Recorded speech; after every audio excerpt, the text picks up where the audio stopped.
हम अंदर प्रवेश करते हैं इस विद्या मठ में तो सबसे पहले आप बेसमेंट में जाते हैं। बेसमेंट में जब हम अंदर चल रहे हैं तो सीधे नीचे की तरफ जाती हुई सीढ़ियां हैं। व्यवस्था ये है कि अंदर जो भी आता है वो यहाँ पर अपनी एंट्री कराएगा। एंट्री कराने के बाद जो भी व्यक्ति आते हैं वो यहाँ से अंदर प्रवेश करते हैं।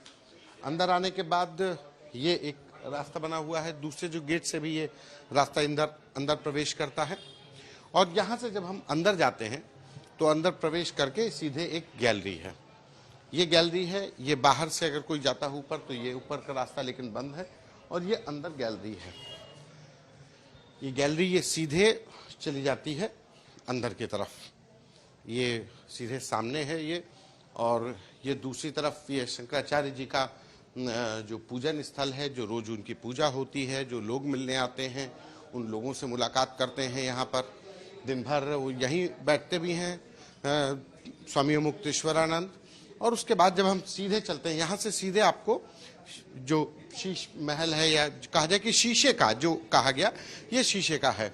हमारे साथ इधर पे आप भी आ ही गए हैं, विशेष प्रतिनिधि हैं आप स्वामी मुक्तेश्वरानंद के। गंगा के किनारे के ये केदार घाट के किनारे बना आश्रम है। और जब हम इधर से प्रवेश करते हैं तो ये अंदर हैं। देवेंद्र पांडे जी हैं, विशेष प्रतिनिधि हैं। एक आरोप ये कि ये 5 मंजिला है, शीश महल है, ऊपर स्विमिंग पूल है, सच्चाई क्या है?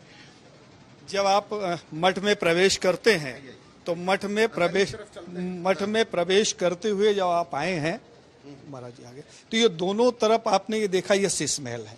जो पार्टीशन लगा हुआ है इसे वो शीश महल कहते हैं, क्योंकि उन्होंने कभी शीश महल देखा नहीं, उन्होंने कभी कल्पना नहीं की कि शीश महल क्या होता है। तो ये जो पार्टीशन हमारे यहाँ लगा हुआ है इसको ये शीश महल कहते हैं। जब आप मठ में अंदर प्रवेश करते हैं तो आप सीढ़ियाँ उतर के आते हैं, ये ग्राउंड फ्लोर जैसा है। इसको हम तो कायदे से ये भूतल होना चाहिए, लेकिन हम अगर इसको ग्राउंड फ्लोर भी काउंट कर लें तो इसके ऊपर जो पहली मंजिल है वहाँ हमारे यहाँ के जो वेद पाठी बच्चे हैं उनके आवास की व्यवस्था है, वहाँ वो रहते हैं। उसके ऊपर जो फ्लोर है, हाँ गुरुकुल, हॉस्टल और गुरुकुल। उसके ऊपर जो बच्चे हैं वहाँ एक हिस्से में वेद पाठन करते हैं, एक हिस्से में उनके भोजन की व्यवस्था है। प्रयागराज के झूसी थाने में स्वामी मुक्तेश्वरानंद पर जो एफआईआर दर्ज की गई उसमें आरोप लगाने वाले, एफआईआर दर्ज कराने वाले आशुतोष महाराज ने आरोप लगाया कि वाराणसी की ये जो विद्या मठ है इस आश्रम में उन दोनों बच्चों के साथ दुष्कर्म हुआ, कुकर्म हुआ। एक आरोप लगाया गया कि ये आश्रम पूरा 5 मंजिला है। तो पहले ये विद्या मठ और ऊपर अभी अगर हम गिनते हैं बेसमेंट से तो 1 2 3 मंजिला ही दिखाई पड़ रहा है।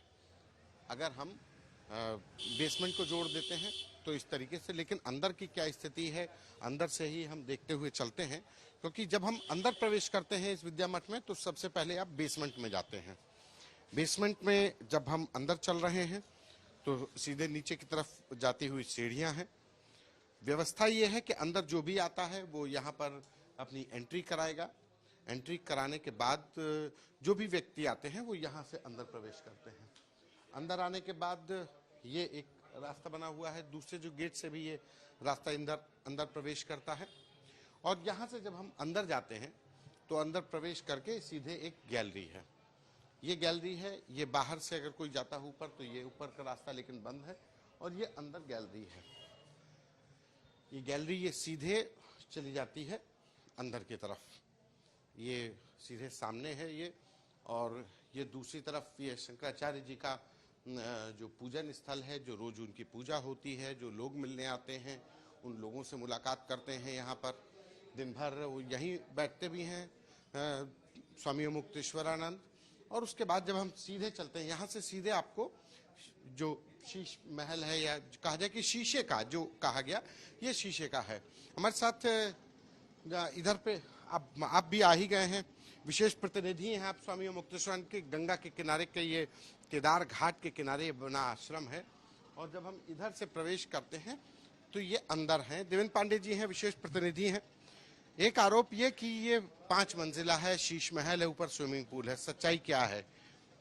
जब आप मठ में प्रवेश करते हैं तो मठ में प्रवेश करते हुए जब आप आए हैं महाराज जी आगे तो ये दोनों तरफ आपने ये देखा, ये शीश महल है। जो पार्टीशन लगा हुआ है इसे वो शीश महल कहते हैं, क्योंकि उन्होंने कभी शीश महल देखा नहीं, उन्होंने कभी कल्पना नहीं की कि शीश महल क्या होता है। तो ये जो पार्टीशन हमारे यहाँ लगा हुआ है, इसको ये शीश महल कहते हैं।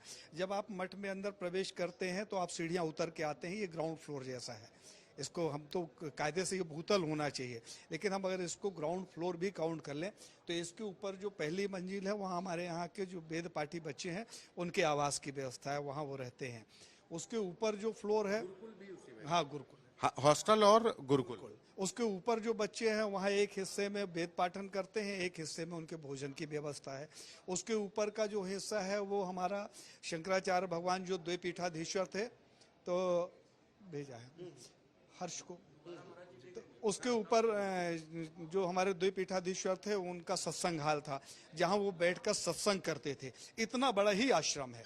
कोई 5 मंजिला नहीं है? नहीं, 5 मंजिला कहाँ हो, गिन लीजिए।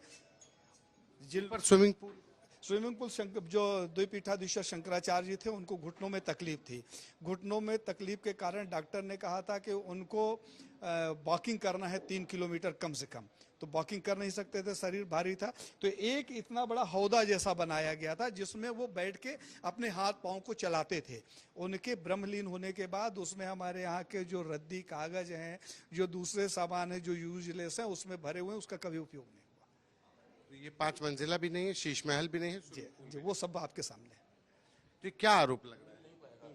जी, आरोप ये हमारी तरफ से कुछ भी नहीं। आरोप तो वो लगा रहे हैं, षड्यंत्र वो कर रहे हैं, उनके सारे आरोप निराधार हैं, सारा राष्ट्र देख रहा है। तो ये देवेंद्र पांडे हैं विशेष प्रतिनिधि, और ये हॉल में आप चलेंगे तो अंदर ये देखिए शंकराचार्य आ भी चुके हैं। यहाँ पर शंकराचार्य आम लोगों से और उनसे मिलते हैं, बात करते हैं। तो ये पूरा हाल है जो जिस तरीके से ये पूरा मठ, जो विद्या मठ है, जिसके ऊपर आरोप लगाए गए 5 मंजिला है, ऊपर स्विमिंग पूल है, उसकी सच्चाई उनके विशेष प्रतिनिधि ने बताई कि ये सिर्फ 3 मंजिला है, जहाँ पे बच्चों के पढ़ने का, रहने का गुरुकुल है और किचन है, और सबसे ऊपर स्वामी मुक्तेश्वर के रहने का स्थान है। कैमरा पर्सन गौरव के साथ संतोष कुमार।